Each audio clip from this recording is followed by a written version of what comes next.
नमस्ते मंडळी, कोकण पर्यटनामध्ये आपलं स्वागत आहे आणि मी आहे तुमचा पर्यटन सोबती महेंद्र वाळुंज।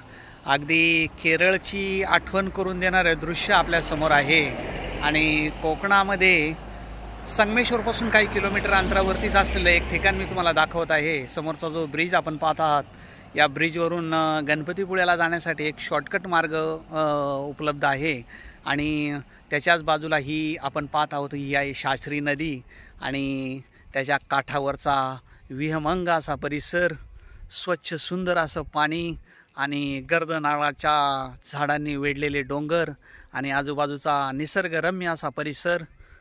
कोकण पर्यटनामध्ये कधी जर तुम्ही मुंबई गोवा हायवेवरती असाल तर संगमेश्वरच्या अगदी जवळच असलेलं एक सुंदरचं असं रस्त्याच्या बाजूलाच असलेलं एक ठिकाण 2 मिनिटं थांबून तुम्ही इथली सिनरी निश्चितपणे पाहू शकता।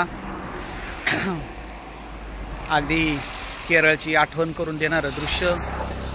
आज फेब्रुवारी महिना जरी चालू झाला तरी नदीला अगदी तुडुंब असं पाणी आहे आणि मार्लेश्वरवरून वाहत येणारी ही शास्त्री नदी आपण पाहत आहोत आणि त्या शास्त्री नदीवरचाच हा एक पूल अगदी केरळची आठवण करून देणारं आणि कोकणची आठवण करून देणारं दृश्य।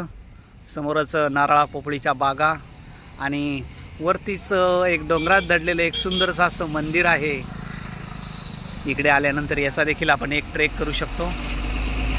बाय मंडळी।